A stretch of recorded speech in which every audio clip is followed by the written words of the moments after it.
प्यारे बच्चों, आज लेक्चर 18 होगा। इसमें एक प्रॉब्लम है, बहुत अच्छा प्रॉब्लम है। इसको मैंने आपको दिया है, उसको बनाऊंगा। कैसे बनेगा, बहुत कंसेप्चुअल प्रॉब्लम है और आपका एडवांस आईटी एडवांस या नीट पर बेस्ड प्रॉब्लम है। ठीक है, आगे हम लोग डिस्कस करते हैं प्रॉब्लम क्या है, देखते हैं।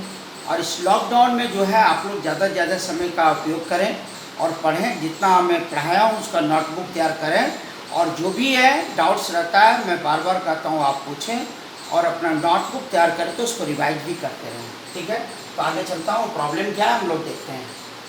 Find the electric field at a point P due to charged rod as in the figure. एक चार्ज रॉड है, उसके चलते P पॉइंट पे इलेक्ट्रिक फील्ड निकालना है ना, और जो फिगर में दिखाया गया है। देखिए यही चार्ज रॉड क्या है, AB है। इसमें मान लेते हैं हम लोग कौन सा चार्ज दिया हुआ है, पॉजिटिव चार्ज है। ठीक, और इसमें दिया हुआ लैम्डा क्या होता है, चार्ज पर यूनिट लेंथ है ना, charge per unit length. Lambda क्या है, charge per unit length. Unit length में जो चार्ज होता है वो लैम्डा है। ओपी क्या है, आर। यही ओपी इक्वल टू आर है, जो इस रॉड से P पॉइंट दूरी पे, ये कोई भी पॉइंट है, आर डिस्टेंस पे P पॉइंट दूरी पे इस चार्ज रॉड के चलते इलेक्ट्रिक फील्ड निकालना है। ठीक है ना। अब देखिए इसके लिए हम लोग क्या प्रोसेस करते हैं। ये रॉड फाइनाइट रॉड है, मतलब इसका लेंथ क्या है, फिक्स है। ओके, अब हम लोग इसमें देखिए यहाँ से यही जो OP है, यहाँ से x डिस्टेंस पे एक छोटा सा इसका लेंथ हम ले रहे हैं क्या, dx। ठीक है, इसमें चार्ज कितना ले रहा हूं मैं, dq। और जिस पॉइंट पे आपको इलेक्ट्रिक फील्ड निकालना वहां +1 चार्ज रख दीजिए, +1 चार्ज। तो ये dq चार्ज क्या करेगा, +1 चार्ज को रिपेल करेगा। इसलिए ये dq चार्ज +1 चार्ज को इधर रिपेल करेगा, इसलिए इलेक्ट्रिक फील्ड का डायरेक्शन होगा किधर, इधर होगा। देखिए मैं इधर दिखाया हूँ DE। अब मान लेते हैं, और ये चार्ज रॉड है, ये चार्ज जो रॉड है ये P पॉइंट पे कितना एंगल बना रहा है। देखिए ये और एक साइड है जो इंटर पॉइंट के साथ ये एंगल कितना बना रहा है, बीटा। और ये एंगल इतना बड़ा जो रॉड है, ये एंगल कितना बना रहा है, अल्फा। वो फिगर में झलकता है। ठीक है, अब यहाँ जो मैंने dq चार्ज लिया है, तो ये लाइन OP के साथ कितना एंगल बना रहा है, थीटा। ये मैंने मान लिया।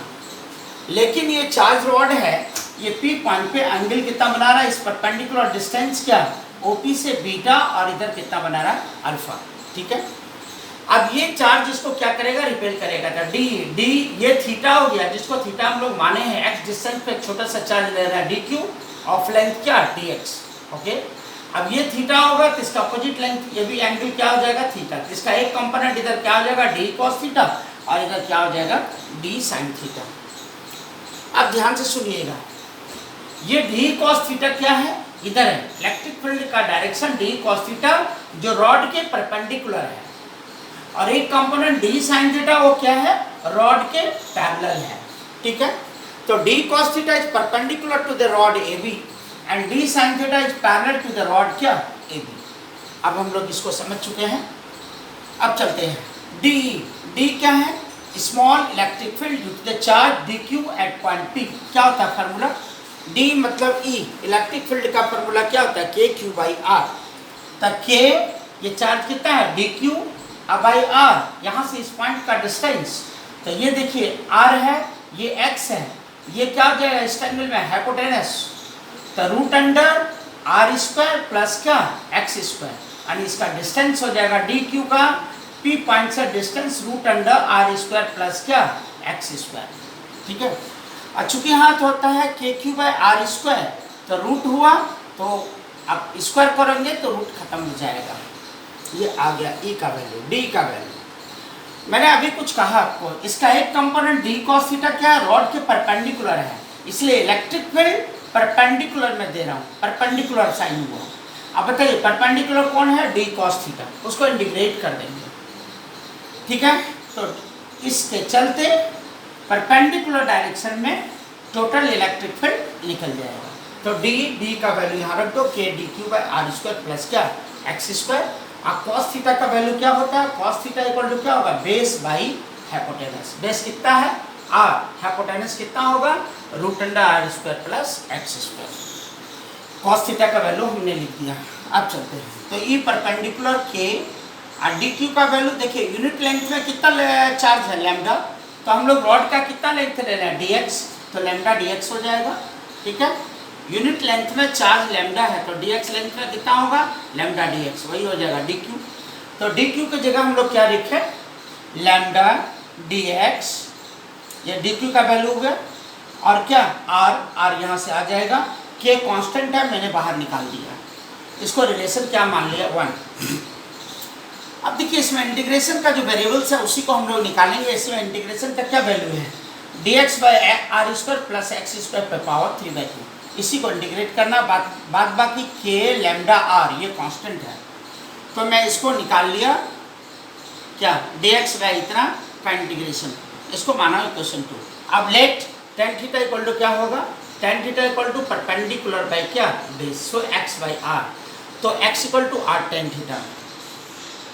दोनों साइड डिफरेंशिएट कीजिए। इंटीग्रेशन इसका निकालना है तो मैं आप लोगों को पढ़ाया हूँ कि पहले भी 11 में इंटीग्रेशन में, तो आप इस तरह से कर सकते हैं। तो ये x equal to r tan theta होगा, x का डिफरेंशिएशन dx होगा, पार्शियल डिफरेंशिएशन कीजिए। और इसका क्या होगा? r क्या है? कांस्टेंट, ये डिस्टेंस कांस्टेंट होता है इसलिए r कांस्टेंट हो गया। tan थीटा का differentiation sec square theta, theta का क्या हो जाएगा? d थीटा, यानी dx का वैल्यू हो जाएगा r sec square theta d theta. So I बराबर, अब देखो रिलेशन 2 से यहाँ आइए, this is the task how to integrate. तो dx का वैल्यू हम लोगों ने निकाल लिया है। अब dx को x को थीटा के टर्म में लिखना है, ठीक। अब देखिए dx का वैल्यू कितना है? r sec square theta d theta. अब इसकी जगह हम लोग लिख देंगे r sec स्क्वायर थीटा क्या? d theta, okay. r square के जगह r स्क्वायर और x स्क्वायर के जगह क्या लिखेंगे? r tan theta. तो क्या हो जाएगा? r square tan square theta पे पावर 3/2, तो r sec square theta d theta. देखिए r स्क्वायर यहाँ भी है, कॉमन निकालोगे तो r स्क्वायर पे पावर कितना हो जाएगा? 3/2, 2 कैंसिल हो जाएगा, तो यहाँ क्या बचेगा? r cube. अब यहाँ क्या बचा? 1 प्लस tan स्क्वायर थीटा, क्योंकि r स्क्वायर को तुम कॉमन निकालोगे तो r स्क्वायर पे पावर हो जाएगा 3/2, तो 2 कट जाएगा, r स्क्वायर पे पावर 3/2, 2 कट जाएगा, r क्यूब हो गया। और यहाँ बचा क्या? 1 प्लस tan स्क्वायर थीटा, तो 1 प्लस tan स्क्वायर थीटा क्या होता है? sec स्क्वायर थीटा, ठीक है। अब देखिए ये 2 और ये 2 कैंसिल हो जाएगा, चलिए वो सब आप कर लीजिएगा, मैं यहाँ नहीं कैंसिल कर रहा हूँ, ये सब आप देख सकते हैं। तो आई बराबर 1 बाई क्या? देखिए यहाँ आर क्यू है, यहाँ आर है, एक आर कट जाएगा, 1 बाई आर स्क्वायर हुआ, ठीक है। अब देखिए सेक स्क्वायर थीटा पे पावर कितना है? 3/2, ये 2 और 2 कैंसिल हो जाएगा, सेक क्यूब हो जाएगा, सेक का क्यूब का थीटा, यहाँ सेक स्क्वायर थीटा है, ठीक है। तो 1 बाय सेक थीटा बचेगा, क्योंकि यहाँ क्यूब होगा तो 2 कट जाएगा, तो एक सेक थीटा बचेगा, तो 1 बाय सेक थीटा ऊपर जाएगा, क्या होगा? Sec cos theta. 1 by sec theta का क्या होता है? Cos theta. आप कॉस थीटा का इंटीग्रेशन जानते हैं, कॉस थीटा का होता है क्या? बोलिए। कॉस थीटा का इंटीग्रेशन साइन थीटा होता है, तो 1 by are square sine theta. और कहाँ से कहाँ लिमिट लें कि पूरा रॉड आ जाए? ध्यान से सुनो, यहाँ से यहाँ यदि एंगल अल्फा लेते हैं तो इतना बड़ा एंगल इतना बड़ा रॉड को कवर करेगा, और बीटा ले लेंगे तो ये इतना बड़ा रॉड कवर कर लेगा। तो beta angle will cover this portion of the rod and alpha angle will cover this portion of the rod. So that is why we take the value of angle क्या? Alpha and beta. तो इधर का value क्या हो जाएगा? Negative, और इधर का वैल्यू क्या होगा? पॉजिटिव। वही मैंने लिया माइनस बीटा से क्या? अल्फा। तो आई बराबर 1 by are square, upper limit ले लो साइन अल्फा, अब माइनस आप फिर लोअर लिमिट रखेंगे, क्या होगा? Minus sine minus beta. तो साइन माइनस थीटा क्या होता है? प्लस कॉस थीटा होता है। Sine minus theta minus sine theta होता है, तो माइनस और माइनस क्या हो जाएगा? प्लस। ये सब मैं आपको बहुत पढ़ाया हूँ, आप यहाँ देख सकते हैं। साइन माइनस थीटा बराबर क्या होता है? Minus sine theta. और अपर लिमिट माइनस क्या देते हैं? लोअर लिमिट, तो माइनस और ये माइनस क्या हो जाएगा? प्लस, इसलिए ये तुम्हारा आ गया। अब देखिए फ्रॉम 1 2 and 3, 1 कौन है? This is equation number 1, this is 2 and this is what? जो आई का वैल्यू हम लोग इंटीग्रेशन का वैल्यू निकालें, this is 3। From 1 2 and 3 E perpendicular, देखिए यहाँ के लैम्डा के लेमडा, ठीक है। और अभी मैं इतना पोर्शन का इंटीग्रेशन निकाल चुका हूँ, dx by R square plus x square का पावर 3/2, उसका इंटीग्रेशन वो कितना आया है 1 by R square sine alpha plus sine beta, ठीक है। तो फ्रॉम 1/2 यहाँ दे सकते हैं के लेमडा आर बाई क्या आर का स्क्वायर, यहाँ देखिए आर स्क्वायर है, ठीक है। तो जो हम लोग इसका इस पोर्शन का इंटीग्रेशन किए तो उसका वैल्यू ये आया, ठीक है। तो के लेमडा आर इसका इंटीग्रेशन जो आया यहाँ देख लीजिए 1 by R square sine alpha plus beta equation 3 में, तो ये मैंने रख दिया, ठीक है। एक आर सर कैंसिल हो जाएगा तो तुम्हारा क्या हो जाएगा ई परपेंडिकुलर, बोलो के लेमडा बाई आर और बताइए साइन अल्फा आप प्लस क्या बोलो साइन बीटा, ये क्या। इसको मैंने शॉर्टकट में किया था, तो अभी मैं डिटेल में मैंने बता दिया, एक आर कट गया, चलो ये वैल्यू आ गया। अब मैंने क्या कहा था कि ये तो ई कॉस थीटा हो गया जो परपेंडिकुलर टू द रॉड होगा, और एक कंपोनेंट ई साइन थीटा होगा जो पैरेलल टू द रॉड होगा। ई पैरेलल मैं निकाल रहा हूँ, ई पैरेलल क्या है D sine theta, D sine theta parallel हो गया पैरेलल टू द रॉड, तो electric field parallel to the rod आएगा। और यहाँ देखिए डी का वैल्यू क्या होता है के डी क्यू बाई क्या are square plus x square, मैं वहाँ लिख चुका हूँ, और साइन थीटा हो गया। और के डी क्यू का वैल्यू क्या होगा lambda D X R square plus x square into क्या साइन थीटा, जैसे इक्वेशन नंबर 1। अब देखिए हम लोग क्या करेंगे, ये और ये जो इंटीग्रेशन है उसको इंटीग्रेट करना है, तो d x sine theta by क्या are square plus x square, h x का वैल्यू क्या होता है r sine theta tan theta r tan theta, वो मैं पहले कर चुका हूँ उस पोर्शन में। तो डी एक्स बराबर क्या होगा R sec square theta D theta. So you put here the value of D X in equation 2, equation 2 में डी एक्स का वैल्यू रखिए, तो डी एक्स का वैल्यू क्या है R sec square theta D theta, तो यही हो जाएगा डी एक्स का value R sec square theta D theta, और यहाँ साइन थीटा, और यहाँ देखिए फिर एक्स का वैल्यू कितना है आर टेन थीटा, ये इसमें रख दीजिए, ठीक है। तो यहाँ क्या हो जाएगा आर स्क्वायर और R square tan square theta, R square बाहर आ जाएगा 1 प्लस टेन स्क्वायर थीटा होगा, ठीक है। अब फिर हम लोग क्या करेंगे, लिमिट कहाँ से कहाँ लेंगे माइनस बीटा से क्या अल्फा, जैसा मैं पहले ले चुका हूँ। देखिए यहाँ 2 आर है, यहाँ 1 आर है, कट जाएगा 1 बाई आर होगा, और यहाँ बचा क्या 1 प्लस टेन स्क्वायर थीटा क्या होता है sec square theta, sec square theta sec square theta cancel हो जाएगा, साइन थीटा डी थीटा बचेगा, यहाँ बच गया। तो 1 बाई आर और साइन थीटा डी थीटा का इंटीग्रेशन माइनस कॉस थीटा होता है, ठीक। माइनस को मैंने क्या किया बाहर निकाल दिया है, तो यहाँ क्या हो जाएगा माइनस बीटा से अल्फा, इसको लिमिट ले लीजिएगा, तो आई बराबर minus 1 by R, upper limit रखो कॉस अल्फा माइनस, और लोअर लिमिट रखेंगे कॉस माइनस बीटा, ये आ गया। तो आई बराबर minus 1 by R cos alpha, और एक चीज़ मैं बता दूँ कॉस माइनस थीटा होता है कॉस थीटा, से यहाँ कॉस थीटा हो जाएगा, यानी कॉस बीटा आ जाएगा। अब ये माइनस को तुम इधर कर लोगे, तो देखिए फ्रॉम 1 2 एंड क्या 3, तो 1 2 3 से ई पैरेलल बराबर क्या होगा बोलो, क्या आएगा के लैम्डा, देखिए के लैम्डा है ना, और D X by R square plus x square sine theta का इंटीग्रेशन में निकाल चुका हूँ, उसका वैल्यू कितना आया है minus 1 by R cos alpha cos beta, मैंने रख दिया के लैम्डा, ये आ गया यहाँ से इक्वेशन 1 से, और इसका इंटीग्रेशन देखिए इक्वेशन 3 में है, वो मैं यहाँ रख दिया। तो यहाँ क्या है minus 1 by R cos alpha minus क्या कॉस बीटा, माइनस को तुम अंदर ले जाओगे ये क्या हो जाएगा, ये टर्म नेगेटिव, तो ये क्या हो जाएगा प्लस, आ गया यानी कि पैरेलल हो जाएगा K lambda by R cos beta minus cos alpha. So this is the value. तो यहाँ 2 फील्ड होगा, इसलिए कि अल्फा और बीटा क्या है 2 एंगल है, इसलिए फील्ड अलग होगा, ठीक है। अब चलते हैं, therefore resultant electric field at P due to the charge rod, तो ये देखिए दोनों क्या है परपेंडिकुलर है, डी कॉस थीटा और डी साइन थीटा, ये परपेंडिकुलर है ये पैरेलल है, दोनों परपेंडिकुलर इलेक्ट्रिक फील्ड है ना। तो आप जानते हैं परपेंडिकुलर का क्या फॉर्मूला आता है, तो net electric field at point P due to the charge rod equal to root under E perpendicular का स्क्वायर प्लस ई पैरेलल का स्क्वायर, ठीक है। तो देखिए के लैम्डा बाई आर, और परपेंडिकुलर में आप देख लो यहाँ भी है क्या के लैम्डा बाई आर, ठीक है, वहाँ भी है। अब यहाँ क्या स्क्वायरिंग करोगे तो ये रूट के बाहर आ जाएगा, सब आप वैल्यू रख करके देख सकते हैं, सब वेरी सिंपल है। इसका वैल्यू रख दीजिए, इसका वैल्यू रख दीजिए, ये आंसर आ जाएगा। सो this is the resultant value. लेकिन इसमें कुछ कंडीशंस हैं। If the charge rod is of an infinite length, अभी ये चार्ज रॉड ए बी जो है वो फाइनाइट लेंथ का है। यदि इनफाइनाइट लेंथ का हो जाए तो अल्फा बराबर बीटा बराबर क्या होगा, 90 डिग्री। देखिए मैं छोटा सा यहाँ से दे रहा हूँ, ये चार्ज रॉड है,